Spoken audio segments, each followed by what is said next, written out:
I have got to find out about this canary yellow. I mean, I know yellow is the color of optimism, but like this. That's the color of peace. There will be 156,000 peace army on the 10th of October, combine the entire South Africa. They'll be yellow.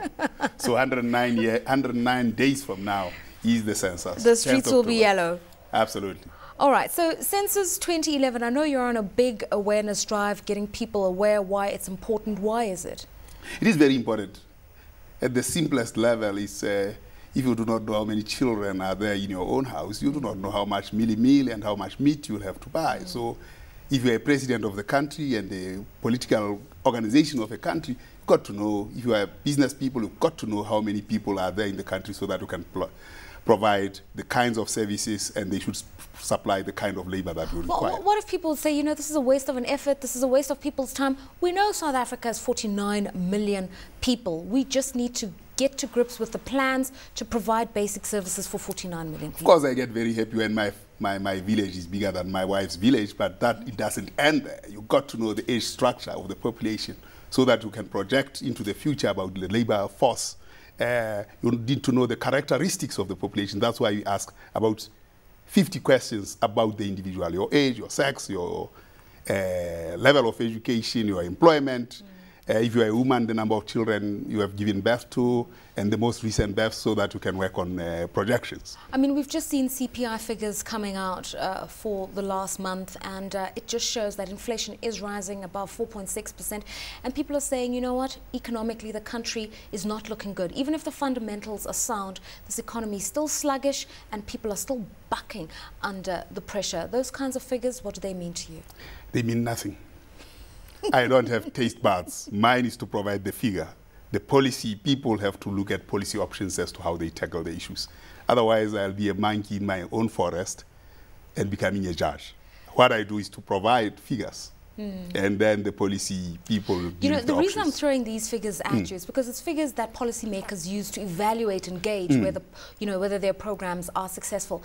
And there's been a huge debate in South Africa for the longest time about what are the true figures of poverty, what are the true figures on unemployment. Official figures will tell you somewhere in the region of 24–25%. The unions insist it's closer to 40%.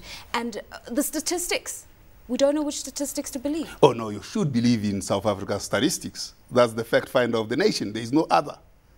All the others are wannabes. The unemployment figure in South Africa is 24%. The CPI in South Africa is 4.6%, and it has moved 4.4 percentage points from 4.2. Yeah.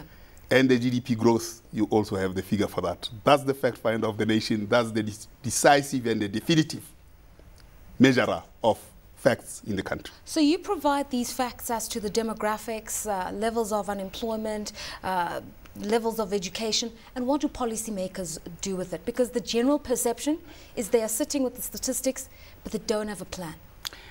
I wouldn't like to comment on that because I only provide the facts. I have no taste buds about this. I appreciate that. I suppose that what is necessary is that the figures, as they get put and placed before the public domain, they get discussed. I think the most interesting experience that I had was when we released the Millennium Development Goals. We actually interacted with the civil society, the government, and everybody, and they started putting meaning around the figures. And I think what is necessary is that kind of engagement. Then the figures will start talking, and policy can be based on information. We now have this new super free trade area that's being mooted, a consolidation of SADC, the COMESA, and also the East African community. So a huge market valued at about $1 trillion US. How does that impact on the work that you're doing? Because now on Monday the we are labor moving in and out is not just South African labor. No, I think there is a very important work that we have been doing as African statistics offices. One of those is looking at consumption patterns across the continent in what is called International Comparisons Program. Surprise, surprise, not so much surprise, Africans live to eat. 40% of their hard-earned income is spent on food, and it's not even good food at that matter. What if we were to reduce that 40% to about 25%? Yeah. In what ways will we improve the quality of life? These are facts that are on the table of every country. And that on aggregate, 40% of hard-earned income of Africans is spent on food. Yeah. Compare that to Europe, where it is 16%, to South Africa, where it is about 20%.